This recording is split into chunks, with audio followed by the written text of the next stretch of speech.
Lagi-lagi, pengibulan masif terus dilakukan Gubernur DKI Jakarta Anies Baswedan.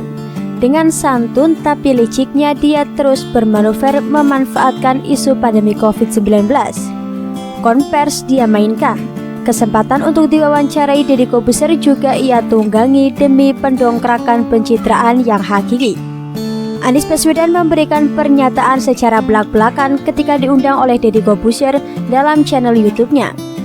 Pada video tersebut, Deddy Corbuzier sampai tersihir persis ketika Pendeta Gilbert juga terpesona dengan segala retorika manis menghanyutkan ala Anies Baswedan. Sampai-sampai keluar pernyataan terbuka Deddy yang bersemangat akan memilih Anies menjadi presiden. Efek getar menyebarkan sampai ke Jeddah DC. Alasan Deddy mengatakan hal tersebut pada Anies adalah karena Anies berencana membangun laboratorium biosafety level atau BSL-3 untuk melakukan tes masif dari hasil swab. Yang paling akurat adalah dengan menggunakan swab. Kita di Jakarta ini sedang ngebut membangun lab BSL-3, biosafety lab level 3, untuk bisa melakukan itu, ujar Anies kepada Deddy Senin 30 Maret 2020. Deddy yang katanya cerdas ikut terhanyut dan terpana mendengar jawaban Anies Baswedan yang sangat meyakinkan. Anies Baswedan menjelma bak ahli medis atau ahli dari WHO yang menjelaskan dengan istilah ajib dari bidang medis. Dan satu lagi seleb yang kena jebakan pengibulan Anies Baswedan. Enggak pendeta, seleb yang katanya cerdas dan bisa membaca pikiran itu ternyata kena jurus maut lidah yang sangat tajam dari Anies Baswedan. Rayuan maut Anies Baswedan ini jelas memikat dan mendorong Deddy untuk memilihnya di Pilpres 2024. Sayang sekali, pilihan Deddy jelas salah besar karena terbukti apa yang diklaim Anies Baswedan sudah hampir sebulan belum terbukti. Ia terus membangun dalam senyap, namun di alam mimpi. Seorang jurnalis Irwan Julianto mengungkapkan bahwa baik Deddy dan media termasuk kumparan yang jadi corong Anies Baswedan sama sekali kritis. Karena kumparan ikut juga memuat janji manis Anies Baswedan tersebut. Sebenarnya, baik Anies Baswedan, Deddy Corbuzier dan kumparan tak tahu apa itu makna laboratorium BCL atau Biosafety Level 3. Yang penting sudah kedengaran istilah asing dan keren. Jadi diungkapnya, untuk pengentasan SARS, virus pemicu COVID-19 dengan alat PCR, cukup dilakukan di lab berstandar BCL-2.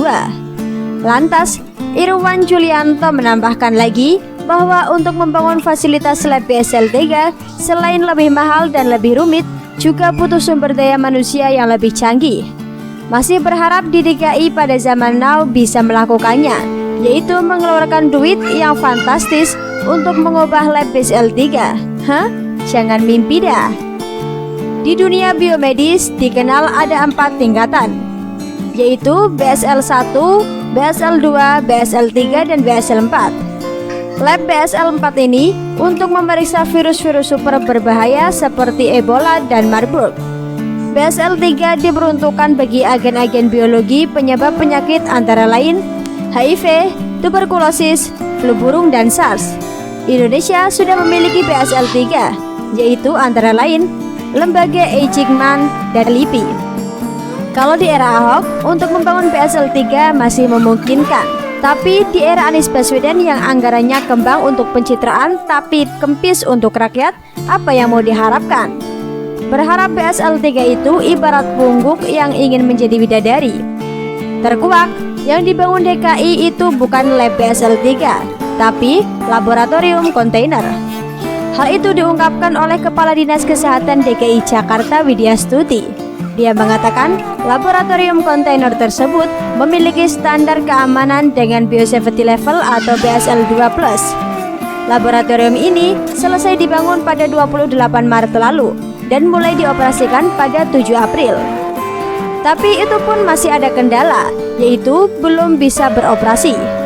Hebat DKI, sudah diresmikan tapi belum bisa beroperasi karena mesin reaksi rantai polimeres atau PCR yang telah dipesan untuk melengkapi kinerja laboratorium tertunda kedatangannya. Lebih cerdik di daerah yang sudah duluan memanfaatkan dan mengembangkan lab BSL-2 seperti di Bandung dan akhirnya sudah bisa dipakai ketimbang di DKI. Parah memang TGUPP serta SJW penjilat Anies Baswedan, yaitu Elisa Satunajaya. Jadi sudah jelas demi pencitraan ke 2024, Anies Baswedan terus menebar dan menyebar kebohongan kemana-mana. Jangankan warga pendukungnya, sekelas Deddy Corbuzier ikut termehek-mehek dan mau mendukung Anies Baswedan jadi presiden. Ada pula rohaniwan pendeta besar yaitu Gilbert yang sangat antusias mendukungnya.